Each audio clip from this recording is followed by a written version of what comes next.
So once again, good day and welcome sa ating second week discussion. Last week, ang pinag-aralan natin ay solving quadratic equations using extracting the roots and using factoring. Now, gagamitin naman natin ay completing the square. But first, magkaroon muna tayo ng drill.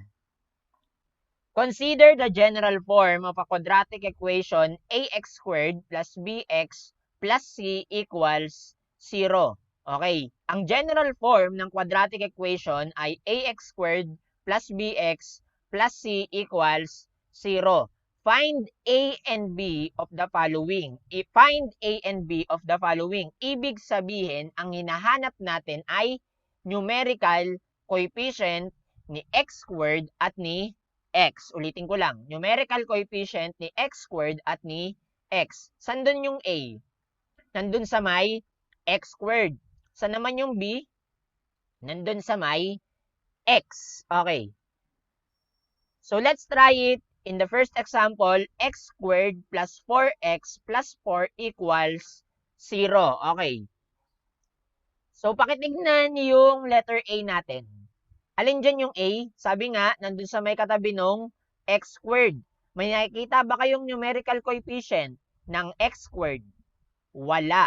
Okay?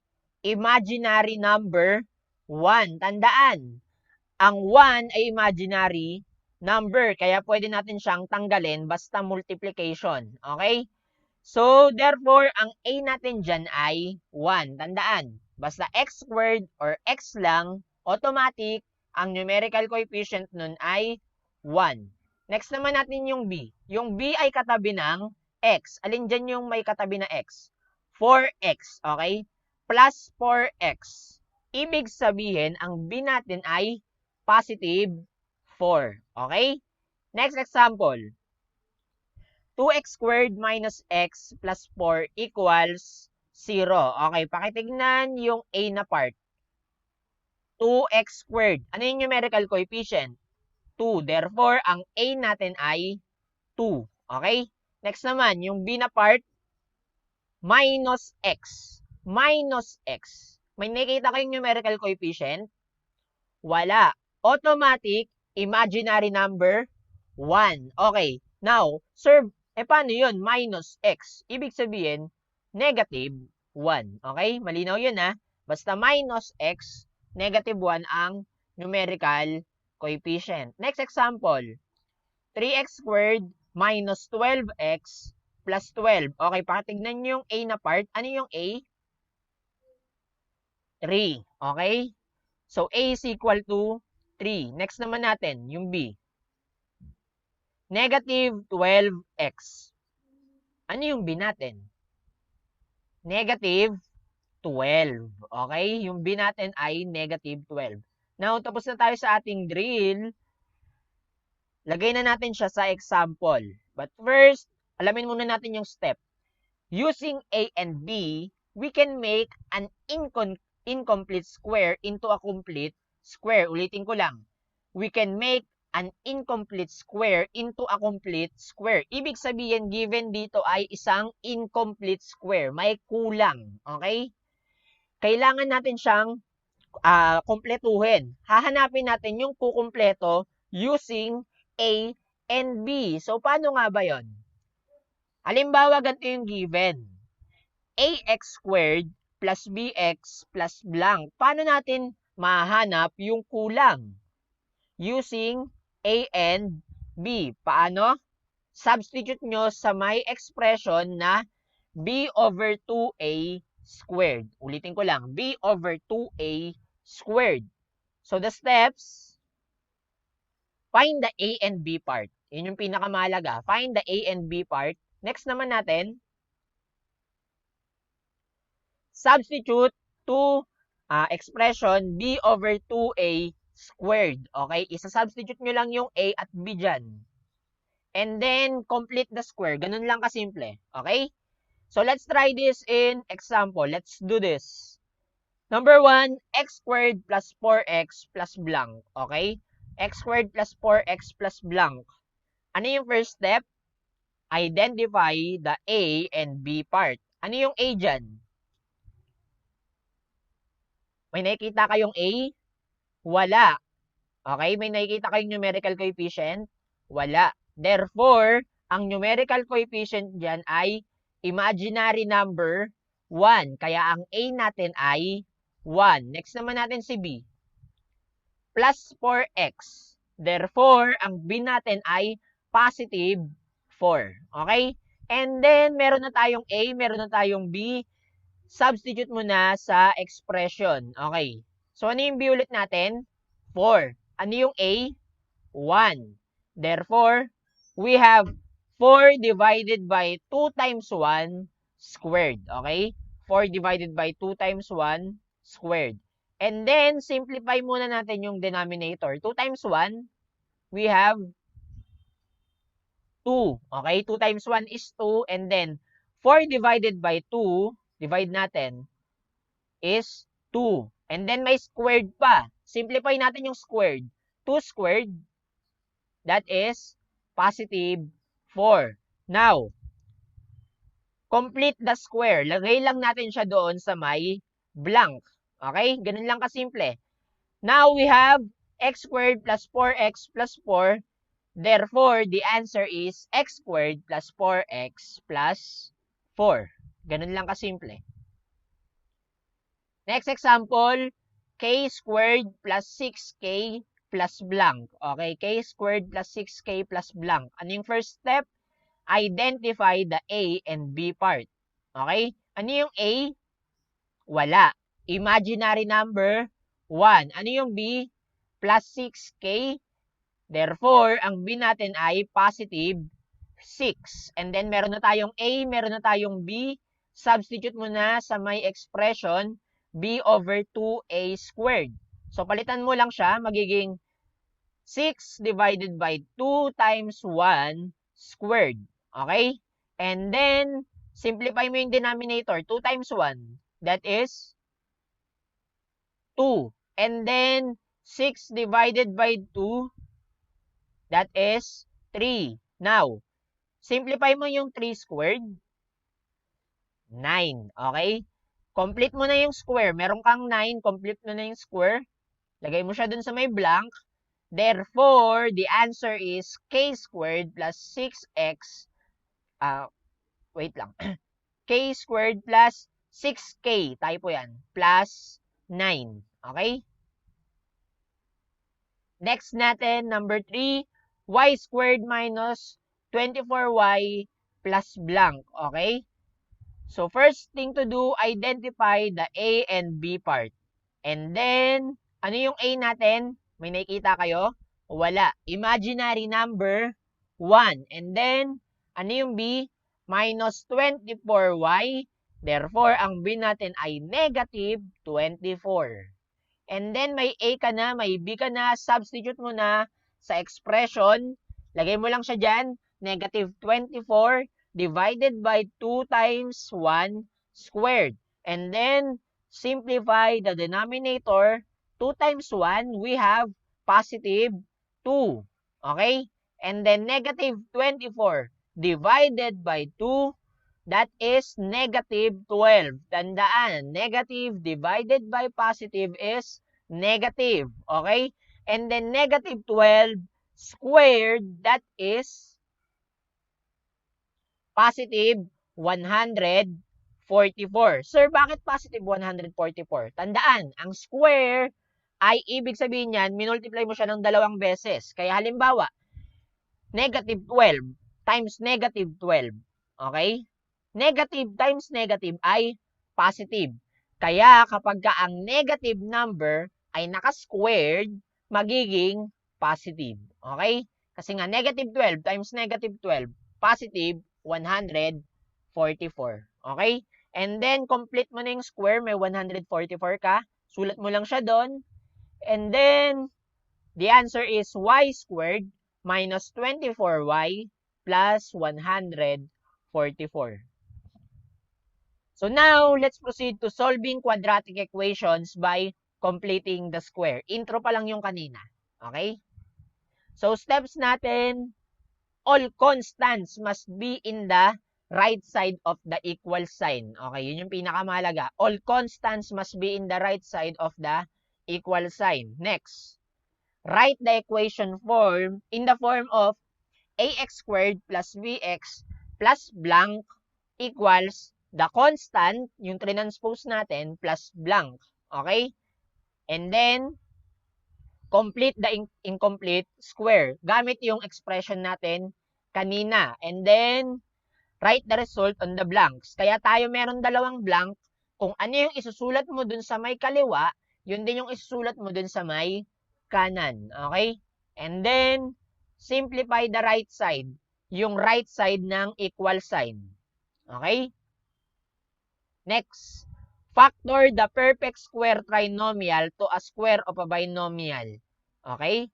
And then next, apply square root. Apply square root. And then, all constants must be in the right side of the equal sign. Parang yung step 1 lang din. Okay? And then, solve separately yung plus at yung minus. Dahil nga nag-apply tayo ng square root, meron tayong plus, meron tayong minus. Okay? And then, simplify. So, mukha lang yan mahaba. Gagawin natin yan step by step. Madali lang yan maalala. Lagay natin sa examples. Solve for the roots of x squared plus 6x minus 16 equals 0. Ano yung step 1? Pakirecall. All constant must be in the right side of the equal sign. Alin dyan yung constant? Negative 16. Kaya magiging positive 16. Nilipat mo sa kabila, magiging positive 16. And then, saan natin siya susulat? Kailangan merong plus blank, plus blank. Okay? Kaya meron na tayong x squared plus 6x plus blank equals 16 plus blank. Okay? And then, complete the square. Hanapin muna natin si A. Ano yung A? Imaginary number 1. Ano yung B? Positive 6.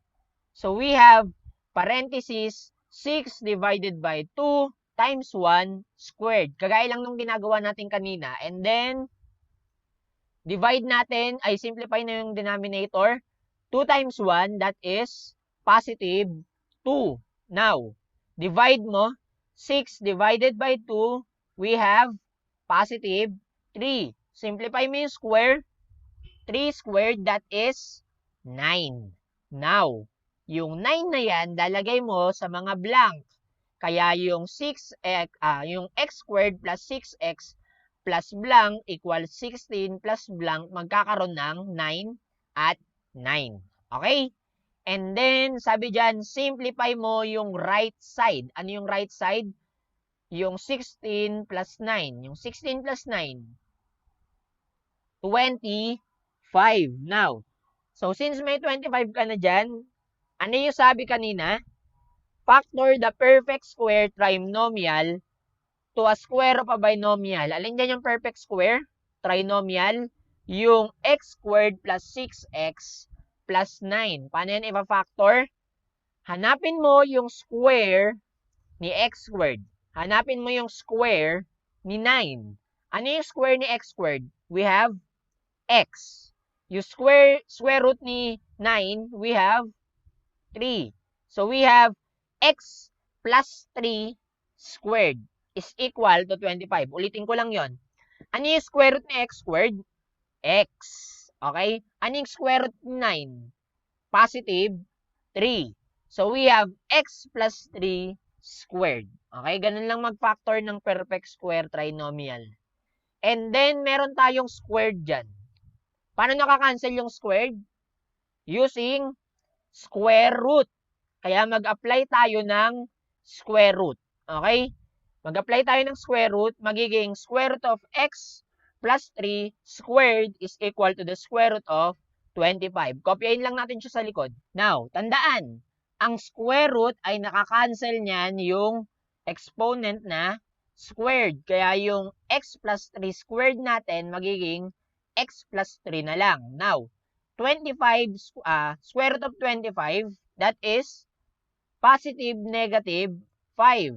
Okay, so we have x plus 3 is equal to positive negative 5. Okay, and then all constant must be in the right side. Alin dyan yung constant? Yung positive 3. Lilipat natin sa kabila, magiging negative 3. So we have x is equal to negative 3 plus or minus 5. Plus or minus. Meron tayong dalawang operation paghiwalayin natin. Okay? Yung isa ay x is equal to negative 3 plus 5. Yung isa naman ay x is equal to negative 3 minus 5. And then madali na lang yan. Solve nyo na lang yan. Simplify. X are negative 3 plus 5, that is positive 2. Now, negative 3 minus 5, that is negative 8. So, the answer here is x is equal to 2 and x is equal to negative 8. Okay?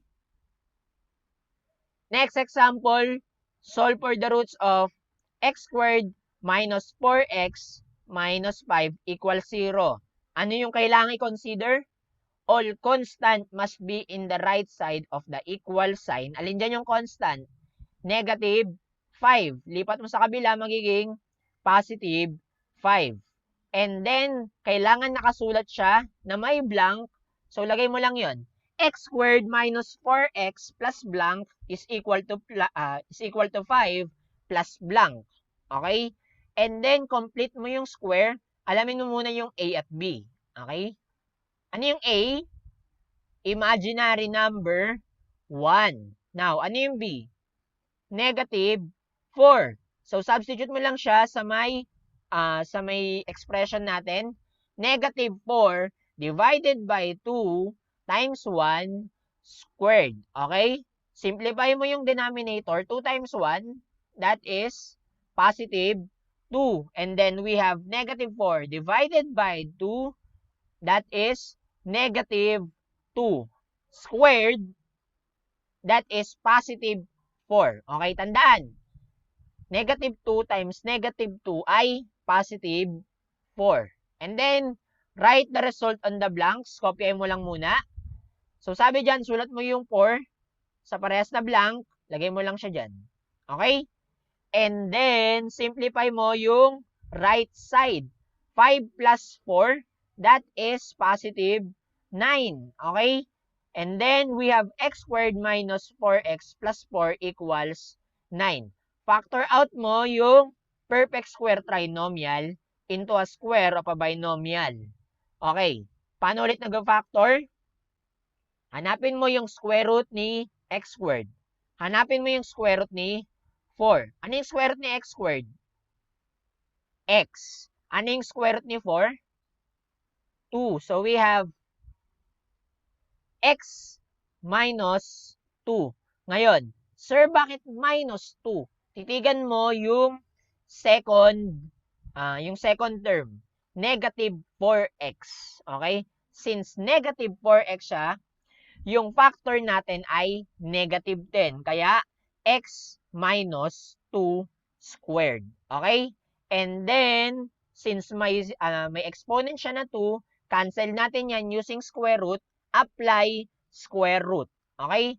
So, we have square root of x minus 2 squared is equal to the square root of 9. Square root of 9. Kopyahin muna natin sa likod.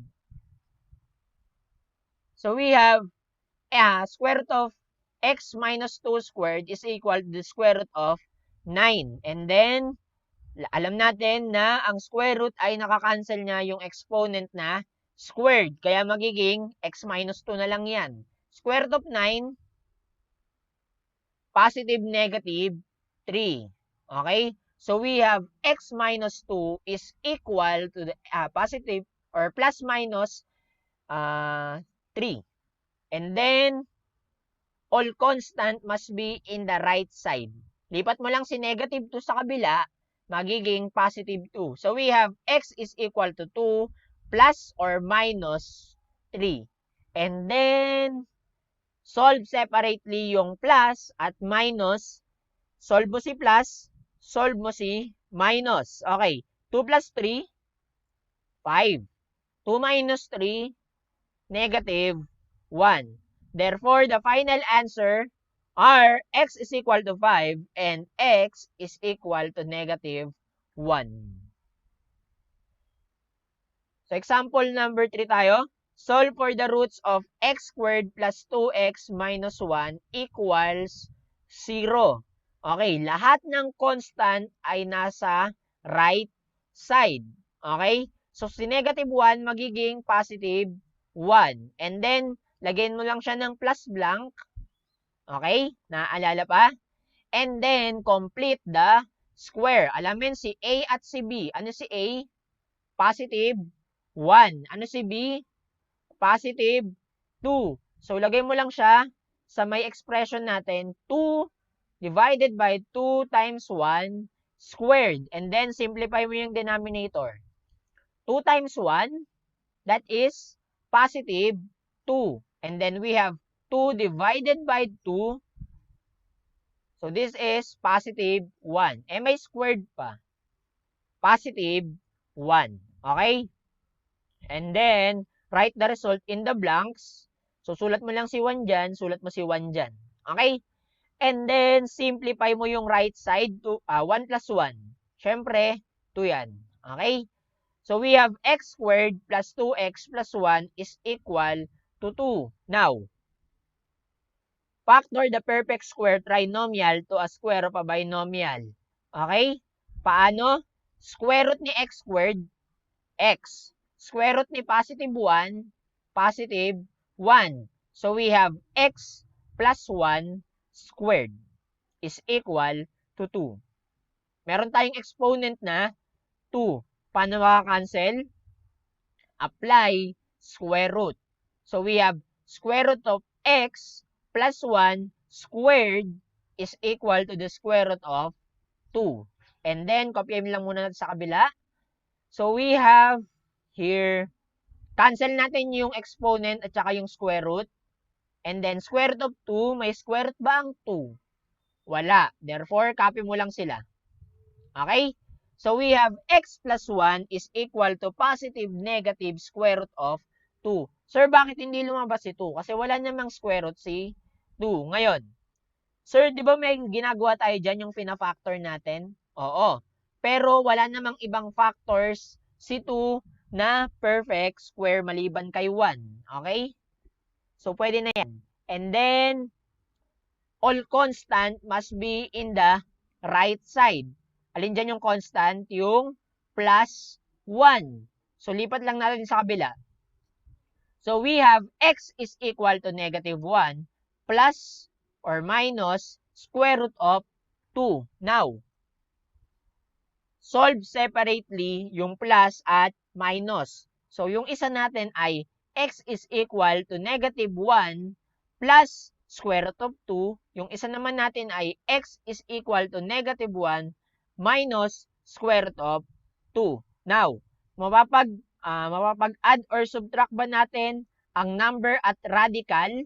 Hindi. Therefore, yan na yung tamang sagot. Okay? Hindi na papag-subtract ang number at ang radical. Ang whole number at ang radical.